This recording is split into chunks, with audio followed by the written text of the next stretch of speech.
Oke guys, jadi balik lagi bersamaku di Robby Info di sini ya. Jadi seperti yang udah ku bilang di video sebelumnya bahwa aku akan bikin video review lengkapnya ya nih ya di video ini.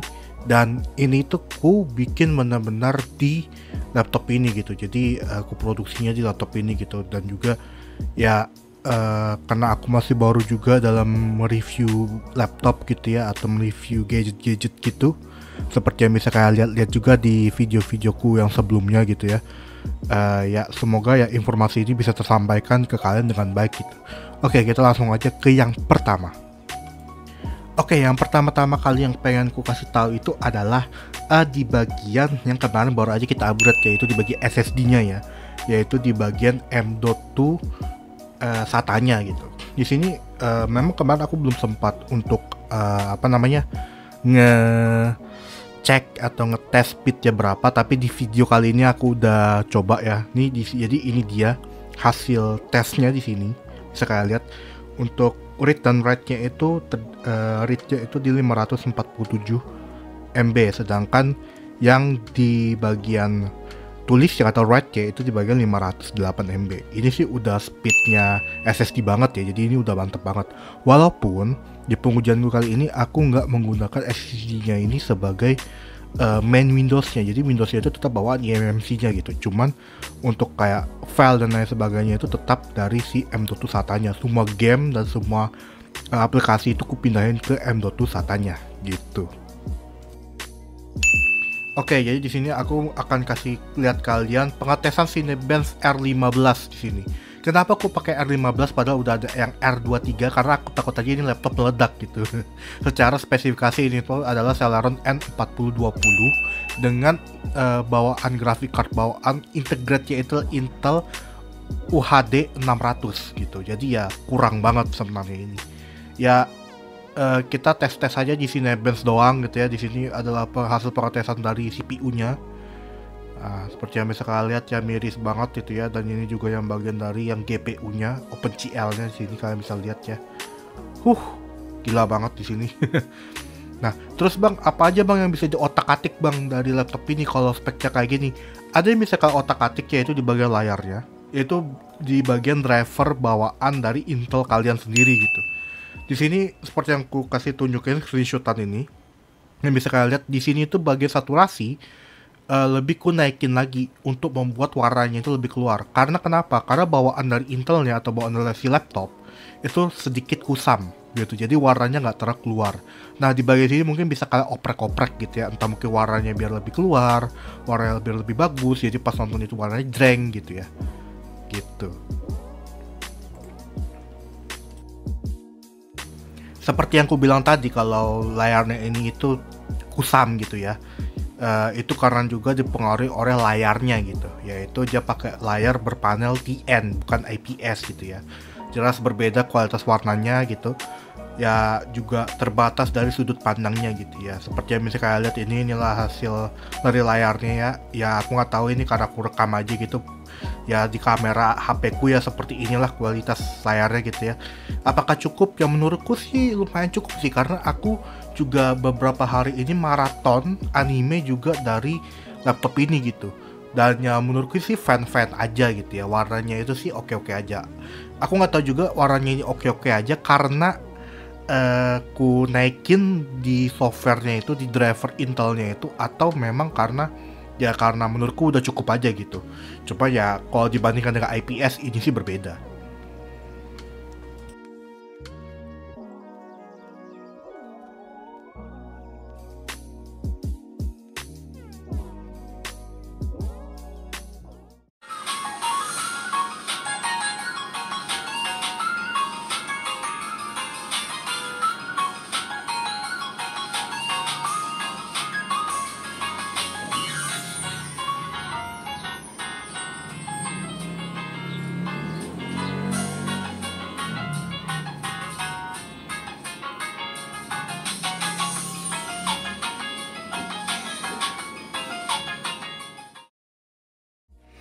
Oke guys, jadi for your information ya, aku ngerekam untuk game test kali ini itu nggak menggunakan laptopnya langsung, secara langsung kayak belak-belakan aku rekam di laptopnya, enggak. Jadi aku rekam itu pakai PC ku.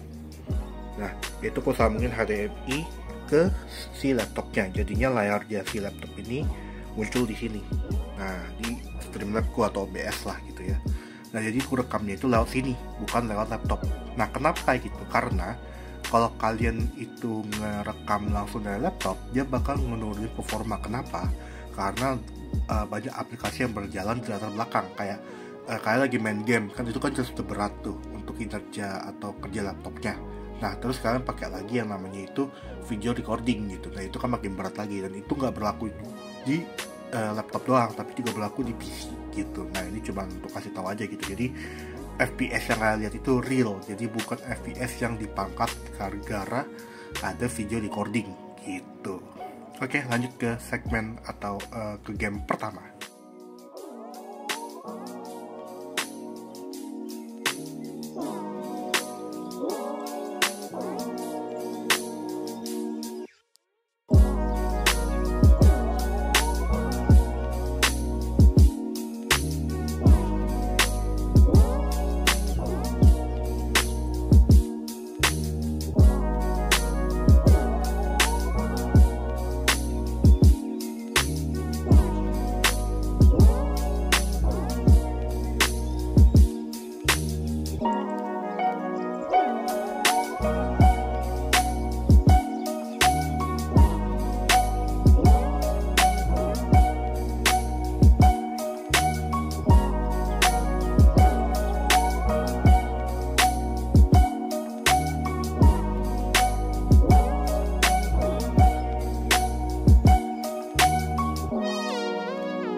Oke guys, jadi aku ingin menjawab pertanyaan-pertanyaan yang ada di kolom-kolom komentar pas aku ngeriset laptop ini. Jadi aku ngeriset laptop ini juga kulihat dari berbagai macam review-review YouTuber yang review laptop Advance OLED ini.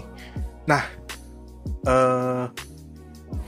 pertanyaan yang paling banyak dan nggak sering dijawab sama beberapa YouTuber itu adalah port Type-C-nya. Bang, itu port Type-C bisa dipakai untuk charging nggak? Jawabannya bisa.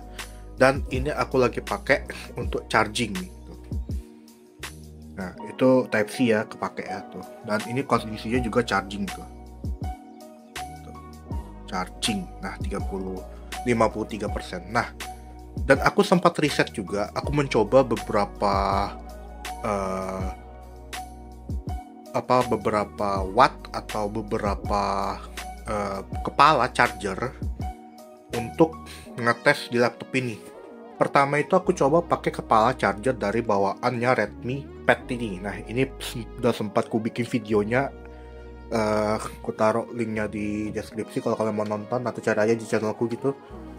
Ini dia kepalanya. Nah, itu kepalanya ini bawaannya itu adalah 22,5 watt.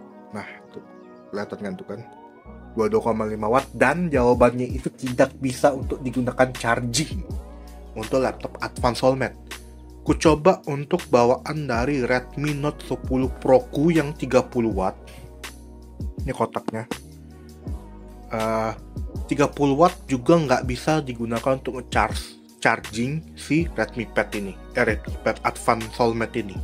Nah, terus ketika ku coba untuk pakai charger bawaannya Redmi Note 12 Pro 5G yang ku pakai sekarang untuk kamera ini, ternyata bisa untuk ngecas dengan daya 67 watt. Nah, aku pernah ketemu satu komentar, aku lupa screenshot, pokoknya aku ingat katanya mesti pakai charging 45 watt. Aku nggak pernah coba, tapi dengan ku ambil garis besarnya aja, sedangkan ku pakai yang 30 watt charger 30 watt gak bisa, dan aku pakai yang 67 watt bisa, berarti ku ambil kesimpulan memang benar 45 watt atau enggak 50 watt untuk bisa ngecas si laptopnya ini. Nah, yang belum ku coba adalah apakah laptop ini itu bisa Type-C-nya itu digunakan untuk OTG. Oke, jadi sekarang mari kita coba apakah bisa OTG-nya atau enggak. Di sini aku udah ada OTG. OTG-nya ini kalau kalian ke channelku yang sebelah itu ada OTG yang ini ya, nggak kelihatan. Nah, ini ada OTG, nggak fokus. Nah tuh OTG USB Type A, sorry gelap ya, ke USB Type C. Nah sekarang kita akan coba. Nah di sini aku pakai kabel bawaan dari Xiaomi Redmi Pad-ku di sini ya. Kita coba dan kita colok ke Redmi Pad apakah bisa atau tidak. Ini ya, colok. Jadi aku bingung sekarang yang mana yang harus kita colokin. Nah kemungkinan besar aku akan colokin yang ininya ke si laptopnya gitu, dan ujungnya ini ke Redmi Pad.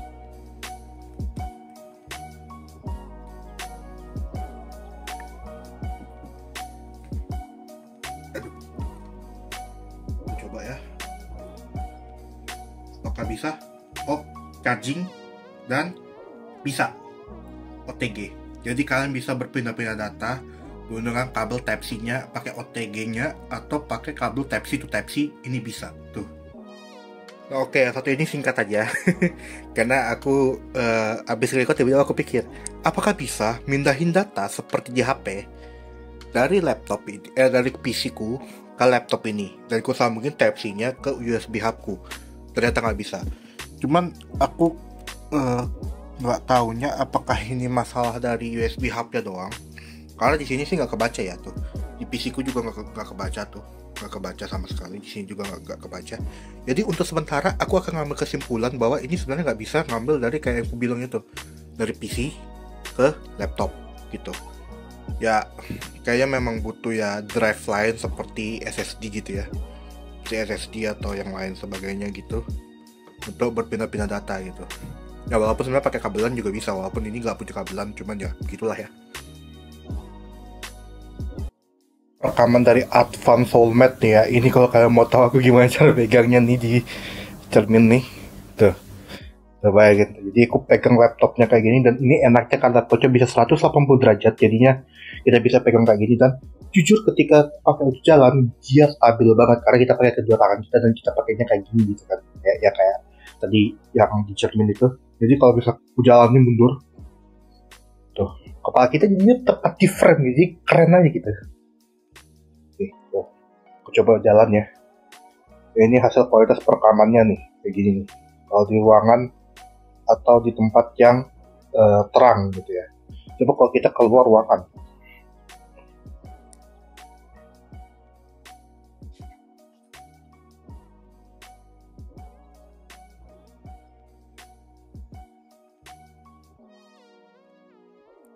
Malah bagus banget kalau pas lagi di luar ruangan gitu ya. Coba kita ke tempat yang agak lebih redup, yaitu coba aku masuk ke kamarku gitu ya. Bentar. Dan juga gimana dengan kualitas rekaman ininya ya, audionya. Nah, ini yang kayak redup-redup. Gak redup juga sih, bentar. Coba aku matiin. Gimana? Coba aku matiin lampu-lampu kelap-kelipku ini. Nah, masih kelihatan lah karena ada bagian ini ya, ada bagian. Cuman ya lumayan lah. Cuma kalau misalnya gelap banget ya kalian gila sih gitu ya. Cuman aku bakal ngetes pas lagi malam atau pas lagi gelap gitu ya. Coba masuk aja kalian ke yang berikutnya ini. Ini ya low light-nya lumayan lah ya, muka aku masih kelihatan di cahaya remang-remang redup kayak gini. Dan ini aku pakainya itu bagian brightness-nya ini nggak terlalu terang ya. Coba aku naikin brightness-nya gitu, brightness dari layar laptopnya. Nah, dia brightness dari layar laptopnya ini nggak terlalu ngebantu banget ya, nggak terlalu ngebantu banget sebenarnya. Jadi ya mungkin pas lagi posisi gelap banget gitu ya. Cuman udah lumayan bagus lah, maksudnya ini aja bagian yang gelap ini aja masih kelihatan gitu ya, masih ada kelihatan itu kayak ada posterku di situ. Langsung aja aku hidupin lagi untuk bagian LED stripnya di sini ya, bisa kalian tuh, jadinya lumayan bagus banget sebenarnya kalau kalian udah punya setup cahaya-cahaya gitu, dan juga dia nggak terlalu ngeblend gitu, jadi kayak keluar cahayanya overexposure gitu, dan juga ini tuh nggak autofocus kameranya nih ya, contoh ini tuh, jadi dia ini fix focus tuh, dia nggak autofocus. Nah, dia tuh nggak autofocus nih, kayak ini barang di depan gue jadi bagian sini gue nggak ngeblur ya, jadi dia nggak autofocus, dia fix fokus gitu. Jadi mungkin kalau ada item atau orang di belakang itu mungkin ya langsung kelihatan aja gitu.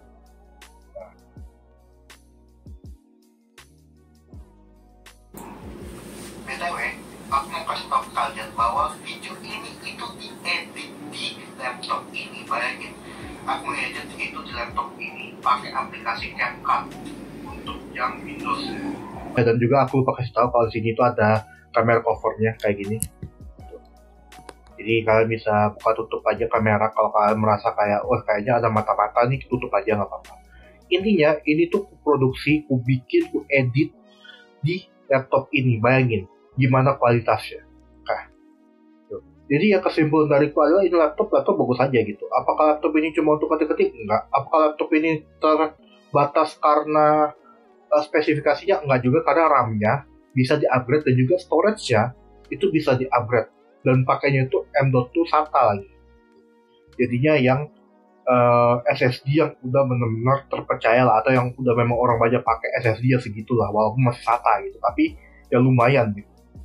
Apakah ini laptop bagus untuk main game? Ya kalau game-game nih kan kayak yang udah tunjukin itu sebagian besar game-gamenya ya seperti itulah hasil gamenya gitu ya, berapa FPS yang bisa kalian dapetin gitu aja. Seperti aku bilang juga, kan harus tahu batasan dari laptop ini gitu. Jadi laptop ini akan sangat bagus, akan sangat tepat di tangan orang yang tepat di saat dan waktu yang tepat gitu. Karena ya laptop ini kalau untuk ngetik-ngetik aja enak aja gitu. Kalau cuma untuk kayak sekarang ini video call atau yang lain sebagainya itu lumayan juga gitu. Cuman ya kalau misalnya kalian berpikir, oh aku mau laptop yang bisa upgrade SSD, upgrade RAM, terus ku coba main game, ku coba render 3D gitu, ku coba yang berat-berat itu ya mikir lagi gitu, ada diri lah gitu. Ini laptop juga punya batasan, apalagi ini laptop juga cuma 2 core. Tapi walaupun 2 core, kalian bisa lihat kan apakah laptop ini bisa dipakai untuk produktivitas seperti yang aku lakukan di video kali ini. Nah, akhir kata, sampai jumpa, jangan lupa di like, comment, subscribe, aktifkan lonceng notifikasi kalian di channelku ini agar kalian tahu kalau aku udah upload video lainnya. Sampai jumpa. Yang udah subscribe jangan lupa di like, yang belum subscribe